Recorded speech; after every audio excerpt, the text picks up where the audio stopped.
आशुतोष, में सबसे पहले एक चीज जो गुत्थी मेरे दिमाग में बनी हुई है, भाई 6:51 पर प्रधानमंत्री मोदी से बात हुई डोनाल्ड ट्रंप की, और हमने जो कंसर्न है कि भाई खाड़ी देशों में बवाल मचा हुआ है, ईरान, अमेरिका, इजराइल सब उलझे हुए हैं, 26 दिन हो गए हैं, हाहाकार मचा हुआ है, तो पीस बड़ा जरूरी है, शांति मैंडेटरी है।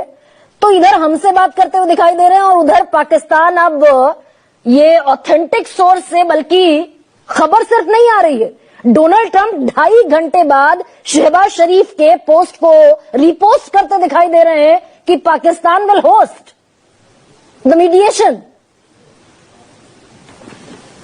देखिए गरिमा जी, थोड़ा सा हमको क्वालिटेटिव डिफरेंस करना पड़ेगा। पाकिस्तान की भूमिका इस वक्त बहुत बड़े संकट में मीडिएटर की भूमिका है।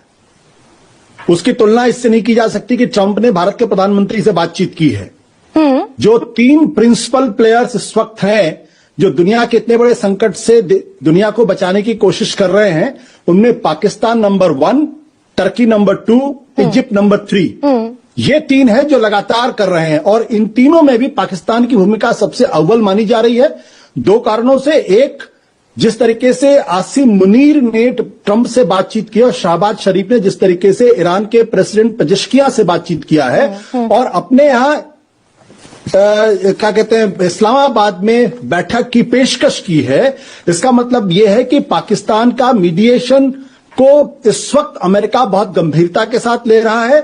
और आज आपको याद होगा कि जो 15 सूत्रीय प्रस्ताव जो ट्रंप ने भेजा है, उसकी पुष्टि भी पाकिस्तान के माध्यम से ही हुई है। वो दस्तावेज भी अल जजीरा की रिपोर्ट है कि वो दस्तावेज अमेरिका के पाकिस्तान ही ईरान को हैंडओवर कर रहा है।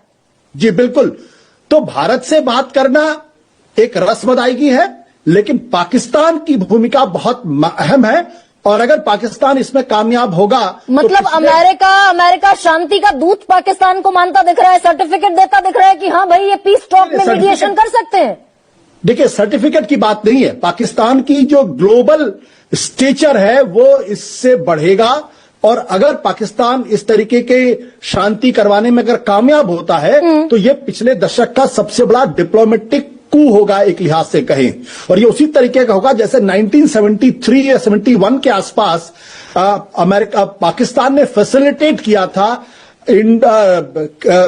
निक्सन और माओ के बीच की बातचीत को, जिसको वर्ल्ड पॉलिटिक्स में, ग्लोबल पॉलिटिक्स में बहुत बड़ा जिसे कहते हैं टर्निंग पॉइंट माना गया था। तो उस लिहाज से देखें तो भारत के प्राइम मिनिस्टर से बात किया, अच्छी बात किया है, लेकिन पाकिस्तान की जो भूमिका है और उससे जो थोड़ी बहुत कम भूमिका टर्की और इजिप्ट की है, वो बहुत बड़ी भूमिका है।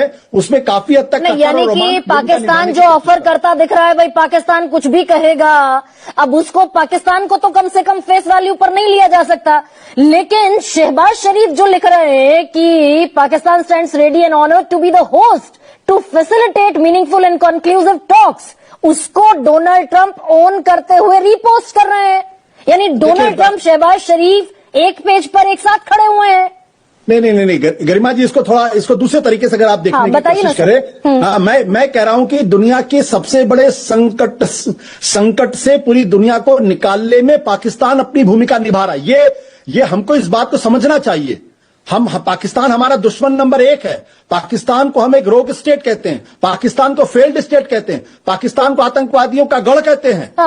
लेकिन दुनिया क्या पाकिस्तान को उस नजर से देख रही है? ये महत्वपूर्ण सवाल। और यहां पे हमें सोचना पड़ेगा कि दुनिया भारत की बातों को पाकिस्तान के मुत्तल्लिक क्यों मानने के लिए तैयार नहीं है, क्यों वो इतनी बड़ी भूमिका निभा रहा है। ये सिर्फ ये नहीं कि शहबाज शरीफ और ट्रंप एक पेज पर हैं, ये बहुत बड़ी भूमिका इस वक्त पाकिस्तान निभाता हुआ दिखाई पड़ रहा है। और अगर कामयाब होता, मुझे नहीं मालूम कामयाब होगा कामयाब नहीं होगा, लेकिन अगर कामयाब होता है तो ये भारत के लिए भी एक बड़ा सबक है कि हम बार बार अपने को विश्वगुरु कह रहे हैं, लेकिन हमारी भूमिका इसमें कहां पे है? नहीं सर, आशुतोष, में सबसे पहले